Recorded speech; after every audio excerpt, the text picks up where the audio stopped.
Chapter 17, New Family Member. Ouch, grumbled Marcus, that water is hot. Don't be such a baby, it's time for you to grow up. Brian took the jar from Marcus and wiped it dry. Boys, Mom quickly intervened, complaining about the task and being cruel to each other will not get the peaches canned any faster.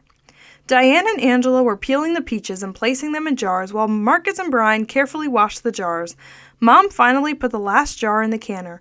All right, she announced with a grin as she wiped her sleeve across her sweaty forehead. 35 quarts of peaches are done, and you may all go out and play now. The children cheered and rushed for the door. That evening, the family enjoyed barbecue sandwiches and fresh peaches over ice cream. What are your plans for Saturday? Dad finished his dessert and looked over at Mom. Mom listed off her plans using her fingers. I need to go school shopping, and the house needs a good cleaning after this mess we made canning all the beans, tomatoes, and peaches this week. Plus, I should make food for the church picnic that evening. The boys should also do some outside cleaning. I noticed that the alley has some trash in it. Mom turned towards Brian as she mentioned the alley, hoping he would take the hint and clean it up tomorrow.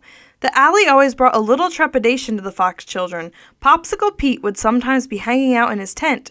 This homeless man who slept in the alley always made the children a little nervous. Marcus could not walk through the alley without thinking of the beating he took from two city boys one day while he was walking home from school. He was always more comfortable walking on the street than in the alley. Saturday proved to be a busy day. Mom was pleased to find school clothing that fit within their budget. In August of 1980, Diana woke early one Sunday morning to Dad gently shaking her. He whispered, Mom and I are going to the birthing center over on 6th Street this morning. I think the baby is coming. Your Sunday school teacher, Elaine, will be over to help you all get ready for church. Diane bounced out of bed and quickly helped escort Dad and Mom to the vehicle, blowing a kiss to them as they left.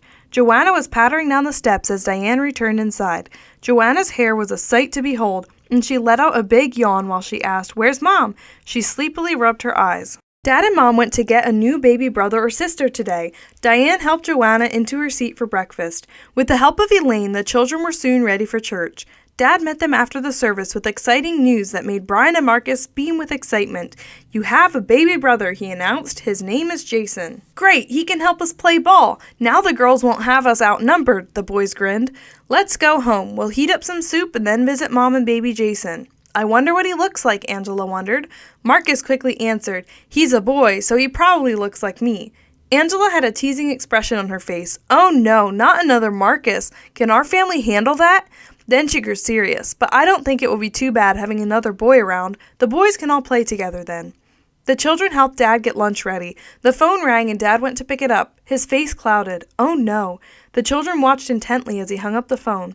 He saw their worried faces and started to explain the situation. Baby Jason has jaundice and has to move across the street to Community General Hospital to be put under a special light. Mom will have to stay with him too.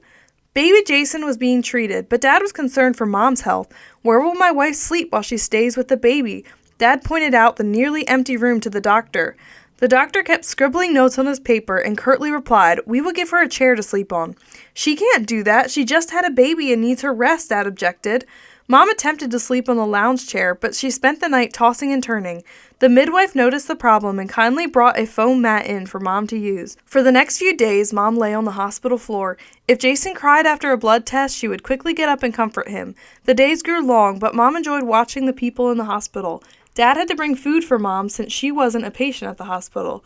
Most days she ate yogurt for breakfast, lunch, and dinner. She spent many hours praying for strength for the days ahead. Finally, the day arrived for Jason to go home. The family eagerly welcomed their new member. Many happy days followed. Brian and Marcus anticipated all the fun Jason would add to their playtime.